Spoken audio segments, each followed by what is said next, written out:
Hi welcome to ആൻഡൻ channel. ഇന്ന് നമ്മൾ 10th ചാപ്റ്റർ 1 റിലേഷൻസ് ആൻഡ് ഫങ്ഷൻസിൽ എക്സസൈസ് 1.5 ആണ് നോക്കാൻ പോകുന്നത് കേട്ടോ. അതിൽ 8th വരെ നമ്മൾ നോക്കി. ഇനി 9th 1 നോക്കാം. ലേറ്റ് ഒരു ഫംഗ്ഷൻ നമുക്കിവിടെ തന്നിട്ടുണ്ട്. Be a linear function from Z into Z find F of X. ഇപ്പോൾ നമുക്കിവിടെ ഫംഗ്ഷൻ ഓർഡേർഡ് പെയർ ആയിട്ടാണ് തന്നിട്ടുള്ളത് കേട്ടോ. അപ്പോൾ ഇത് സെഡിൽ തുടങ്ങി സെഡിലാണ് അവസാനിക്കുന്നത്. അതായത് സെഡ് എന്ന് പറഞ്ഞാൽ എന്താ, ഇൻറ്റീജർ ആണ് കേട്ടോ. അപ്പോൾ എഫ് ഓഫ് എക്സ് ആണ് നമ്മൾ ഇവിടെ കണ്ടുപിടിക്കേണ്ടത്. നമുക്ക് നോക്കാം. തന്നിട്ടുള്ള ഫംഗ്ഷൻ സൊല്യൂഷനായിട്ട് എടുത്ത് എഴുതിയിട്ടുണ്ട് കേട്ടോ. അപ്പോൾ ഇത് ഓർഡേർഡ് പെയർ ആയിട്ടാണ് തന്നിരിക്കുന്നത്. നമ്മൾ ഇതിനു മുമ്പ് ഓർഡേർഡ് പെയർ നോക്കിയിട്ടുണ്ട്. നമുക്ക് ഇതിന് ഒരു ആരോ ഡയഗ്രാം വരച്ചിട്ട് മാപ്പ് ചെയ്ത് നോക്കാം കേട്ടോ. ഇപ്പോൾ ഫസ്റ്റ് എലമെന്റ് എക്സ് ആയിട്ടും സെക്കൻഡ് എലമെന്റ് വൈ ആയിട്ടുമാണ് നമ്മൾ കാണേണ്ടത് കേട്ടോ. ഈ തന്നിരിക്കുന്ന ഫംഗ്ഷൻ ഇസഡ് ടു ഇസഡ് എന്നാണ് തന്നിരിക്കുന്നത്. അപ്പോൾ ഇതും ഇൻറ്റീജർ ആണ്, ഇതും ഇൻറ്റീജർ ആണെന്ന്. ഇനി നമുക്ക് എലമെന്റ്സ് എടുത്ത് എഴുതാം. ഇപ്പോൾ ഫസ്റ്റ് എലമെന്റ് ഫസ്റ്റ് ഉള്ളതിൽ എഴുതണം -1. സെക്കൻഡ് എലമെന്റ് സെക്കൻഡ് ആയിട്ട് വരുന്ന കോഡൊമൈനിൽ എഴുതണം കേട്ടോ 3. അതുപോലെ രണ്ടാമത്തേൽ നോക്കാം. 0 എന്ന് പറയുന്നത് ഫസ്റ്റ് എഴുതാം, സെക്കൻഡ് ആയിട്ട് വരുന്നത് സെക്കൻഡിൽ എഴുതാം -1. അടുത്ത 2 -9. അപ്പൊ ഇത് മാപ്പ് ചെയ്യുമ്പോൾ -1 കൊടുത്താൽ 3 ആൻസർ കിട്ടും എന്നാണ് ഇതിന്റെ അർത്ഥം. 0 കൊടുത്താൽ -1 കിട്ടും, 2 കൊടുത്താൽ -9 കിട്ടും. നമുക്ക് ക്വസ്റ്റ്യനിൽ ഈ ഫംഗ്ഷൻ ഒരു ലീനിയർ ഇക്വേഷൻ ആണ് എന്ന് തന്നിട്ടുണ്ട്. അപ്പൊ ലീനിയർ ഇക്വേഷൻ എന്ന് പറഞ്ഞാൽ എന്താ, എക്സിന്റെ ഹയസ്റ്റ് പവർ 1 ആയിരിക്കണം. അതാണ് ലീനിയർ ഇക്വേഷൻ. അതിനൊരു ഫോർമുലയുണ്ട്, F of X equal to ax plus B. ഇതാണ് അതിന്റെ ഫോർമുല കേട്ടോ. അപ്പൊ ഇപ്പോ ഈ ലീനിയർ ഇക്വേഷനിൽ നമുക്ക് ഇവിടെ തന്നിട്ടുള്ള വാല്യൂ എക്സിന് പകരം സബ്സ്റ്റിറ്റ്യൂട്ട് ചെയ്ത് നോക്കാം.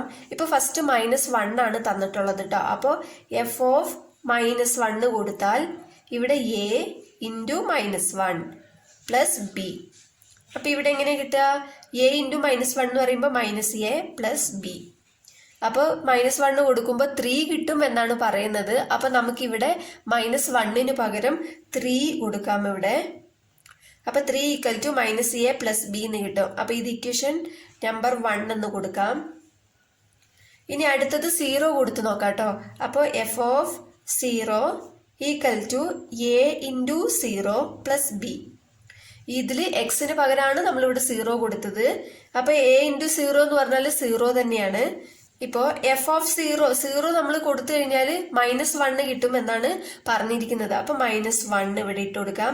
ഈക്വൽ ടു a ഇൻറ്റു 0 എന്ന് പറഞ്ഞാൽ 0 തന്നെയാണ്. ഇവിടെ പ്ലസ് ബി ഉണ്ട്, അപ്പൊ ബി ആണ്. അപ്പൊ ബിയുടെ വാല്യൂ നമുക്ക് ഇവിടെ കിട്ടി, -1 എന്ന് കിട്ടി. ഇത് ഇക്വേഷൻ നമ്പർ 2 എന്നെടുക്കാം. ഇനി നമുക്ക് ഈ ബിയുടെ വാല്യൂ ഇക്വേഷൻ നമ്പർ 1 സബ്സ്റ്റിറ്റ്യൂട്ട് ചെയ്ത് നോക്കാം കേട്ടോ. അപ്പോൾ സബ്സ്റ്റിറ്റ്യൂട്ടിങ്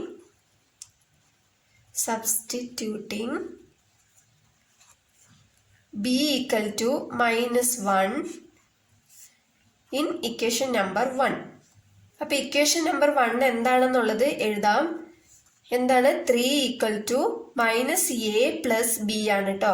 അപ്പൊ ഇവിടെയാണ് നമ്മൾ ബിയുടെ വാല്യൂ സബ്സ്റ്റിറ്റ്യൂട്ട് ചെയ്യാൻ പോണത്. അപ്പൊ 3 equal to -a plus B എന്നാണ്. അപ്പൊ ഇവിടെ ബിയുടെ വാല്യൂ -1 ആണ് കൊടുത്തിരിക്കുന്നത് കേട്ടോ. അപ്പൊ -1. അപ്പോൾ നമുക്ക് എ ആണ് കണ്ടുപിടിക്കേണ്ടത്.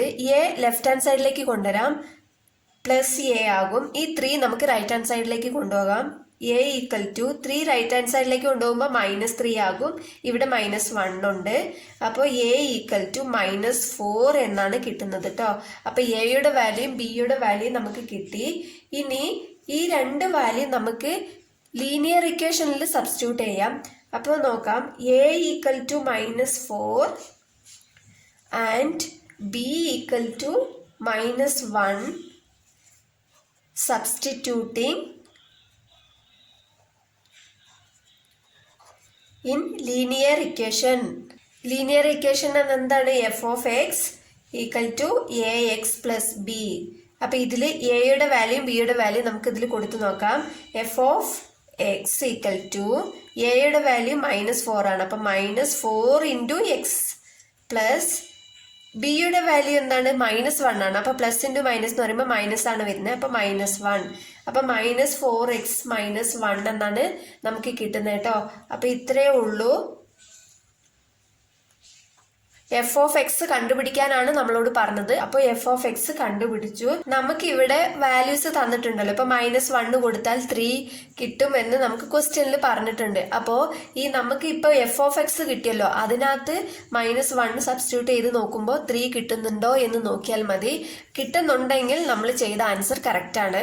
അപ്പൊ നമുക്ക് ഇവിടെ ട്രയൽ ഒന്ന് നോക്കാം കേട്ടോ. ഇപ്പൊ -1 തന്നെ കൊടുത്തു നോക്കാം. ഈ എക്സിന് പകരം -1 കൊടുത്തു നോക്കാം.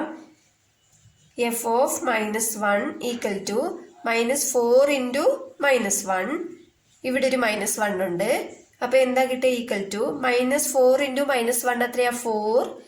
ഇവിടെ ഒരു -1 ഉണ്ട്. അപ്പൊ ഈക്വൽ ടു 3 ആണ് കിട്ടിയത്. അപ്പൊ നമുക്ക് ക്വസ്റ്റ്യനിൽ തന്നെ ഉണ്ട് -1 കൊടുക്കുമ്പോൾ 3 എന്ന് കിട്ടുന്നു. അപ്പൊ നമുക്ക് അതുപോലെ കിട്ടി. അപ്പോ ഈ എഫ് ഓഫ് എക്സ് കണ്ടുപിടിച്ചത് റൈറ്റ് ആണെന്നാണ് ഇതിന്റെ അർത്ഥം കേട്ടോ. ഇത്രയേ ഉള്ളൂ.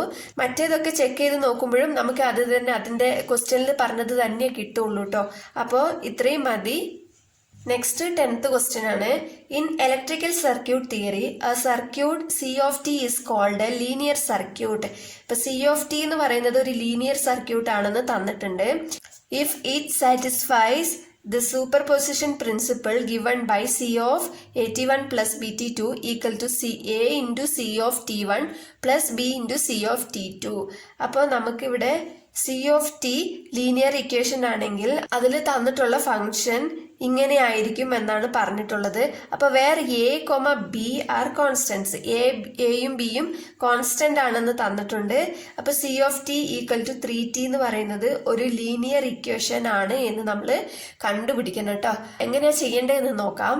ഇപ്പോ സൊല്യൂഷൻ എഴുതിയിട്ട് നമ്മൾ C of T equal to 3t ഒരു ലീനിയർ ഇക്വേഷൻ ആണ് എന്ന് ചെക്ക് ചെയ്യണം. അപ്പോൾ ഇത് ചെക്ക് ചെയ്യാൻ വേണ്ടിയിട്ട് നമ്മൾ ഈ ടിക്ക് വാല്യൂ സബ്സ്റ്റിറ്റ്യൂട്ട് ചെയ്ത് കൊടുക്കണം. അപ്പൊ ടിക്ക് T1 എന്ന് കൊടുക്കാൻ പോവാണ്. ടി ഈക്വൽ ടു T1 എന്ന് കൊടുക്കുമ്പോൾ സി ഓഫ് ഈ ടിക്ക് പകരം നമ്മൾ T1 എന്ന് സബ്സ്റ്റിറ്റ്യൂട്ട് ചെയ്യുന്നു. അത്രേ ഉള്ളൂ കേട്ടോ. അപ്പൊ C of T1 equal to ഇവിടെ 3 into T1. ഓക്കെ, ഇത് ഇക്വേഷൻ നമ്പർ 1 എന്നെടുക്കാം. അടുത്ത് ടിക്ക് നമുക്ക് T2 എന്ന് സബ്സ്റ്റിറ്റ്യൂട്ട് ചെയ്ത് നോക്കുമ്പോൾ C of T2 equal to 3t2 എന്ന് കിട്ടും. ഇത് ഇക്വേഷൻ നമ്പർ 2 എന്ന് കൊടുക്കാം. ഇനി നമുക്ക് ക്വസ്റ്റ്യനിൽ സൂപ്പർപോസിഷൻ പ്രിൻസിപ്പിൾ എന്ന് പറഞ്ഞിട്ട് ഒരു ഫോർമുല പോലെ തന്നിട്ടുണ്ട് കേട്ടോ. അപ്പൊ അത് C of AT1 plus BT2 എന്നാണ് തന്നിട്ടുള്ളത്. അത് ഞാൻ ഇവിടെ എഴുതാം. ഗിവൺ എന്ന് പറഞ്ഞിട്ട് നമുക്ക് ക്വസ്റ്റ്യനിൽ ഇങ്ങനെ തന്നിട്ടുണ്ട്. ഇത് എടുത്ത് എഴുതണം. നമ്മളിവിടെ ടിക്ക് പകരം T1 കൊടുത്തില്ലേ, ടിക്ക് പകരം T2 എന്ന് കൊടുത്തു നോക്കി. അതേപോലെ തന്നെ ഇതേ ടിക്ക് പകരം AT1 പ്ലസ് BT2 എന്ന് കൊടുത്തു നോക്കാം കേട്ടോ. അപ്പോൾ T equal to AT1 plus BT2 എന്ന് കൊടുക്കുമ്പോൾ നമുക്ക് എങ്ങനെ കിട്ടുക നോക്കാം. ഇപ്പൊ ഇവിടെ സിക്ക് പകരം സി, അപ്പൊ ടിക്ക് പകരം നമ്മളിവിടെ ഇതാണ് കൊടുക്കേണ്ടത്. AT1 plus BT2 equal to ഇവിടെ 3 ഉണ്ട്, 3. ഈ ടിക്ക് പകരം AT1 പ്ലസ് BT2 എന്ന് കൊടുക്കാം. ഈ 3 ഉള്ളിലോട്ട് മൾട്ടിപ്ലൈ ചെയ്യാം. അപ്പൊ 3 into AT1 എന്ന് കിട്ടും പ്ലസ് 3 into BT2 എന്ന് കിട്ടും. ഇതില് എ നമുക്ക് ആദ്യം എഴുതാം. കാരണം നമ്മൾ ഇതിൽ ഇക്വേഷൻ നമ്പർ 1ഉം 2ഉം കണ്ടുപിടിച്ചപ്പോ 3t1 3t2 എന്നാണ് എഴുതിയിരിക്കുന്നത് അല്ല. അപ്പൊ ഇതുപോലെ കിട്ടാൻ വേണ്ടിയിട്ടാണ് നമ്മൾ ഇവിടെ എ ആദ്യം എഴുതുന്നത് കേട്ടോ. ഇനി നമ്മള് 3t1ന് CT1 എന്ന് എഴുതാമല്ലോ. രണ്ടും ഈക്വൽ ആണല്ലോ. അപ്പൊ ഇതിന് പകരം ഇത് എഴുതാവുന്നതേ ഉള്ളൂ. അപ്പൊ അതുപോലെ നമുക്ക് എഴുതാം. ഈക്വൽ ടു എ അതുപോലെ തന്നെ എഴുതാം. 3t1ന് CT1 എന്ന് എഴുതാം പ്ലസ് ബി അതുപോലെ തന്നെ എഴുതാം. 3t2ന് CT2 എന്ന് എഴുതാം. ബ്രാക്കറ്റിൽ ഇതിന്റെ റീസൺ എഴുതാട്ടോ. അപ്പൊ നമുക്ക് ക്വസ്റ്റ്യനിലുള്ളത് അതുപോലെ തന്നെ കിട്ടി. ഇപ്പൊ ഇവിടെ നമ്മൾ ക്വസ്റ്റ്യനിലുള്ളത് എഴുതിയിട്ടുണ്ടല്ലോ. ഈ ക്വസ്റ്റ്യനിലുള്ളത് നമുക്ക് ഇതേപോലെ തന്നെ നമുക്ക് ഇവിടെ കിട്ടിയല്ലോ. അപ്പൊ നമ്മൾ ഇത് പ്രൂവ് ചെയ്തു. അപ്പൊ എങ്ങനെ എഴുതണ്ടേ നോക്കാം. അപ്പൊ ഇങ്ങനെ എഴുതാട്ടോ. Hence superposition principle is satisfied എന്ന് എഴുതാം. ദെർഫോർ നമുക്ക് ക്വസ്റ്റ്യനിൽ വേറൊരു കാര്യം കൂടി പറഞ്ഞിട്ടുണ്ട്. C of T equal to 3t എന്ന് പറയുന്നത് ഒരു ലീനിയർ ഇക്വേഷൻ ആണോ എന്ന് ചോദിച്ചിട്ടുണ്ട്. അപ്പോ therefore C of T equal to 3t is a linear എന്നും കൂടി എഴുതാട്ടോ. ഇത്രയേ ഉള്ളൂ. മനസ്സിലായെന്ന് വിശ്വസിക്കുന്നു. എന്തെങ്കിലും ഡൗട്ട് ഉണ്ടെങ്കിൽ കമൻ്റ് ആയിട്ട് അറിയിച്ചാൽ മതി. വീഡിയോ ഇഷ്ടപ്പെട്ടാൽ ലൈക്ക് ചെയ്യാനും ഷെയർ ചെയ്യാനും സബ്സ്ക്രൈബ് ചെയ്യാനും മറക്കരുത്. താങ്ക്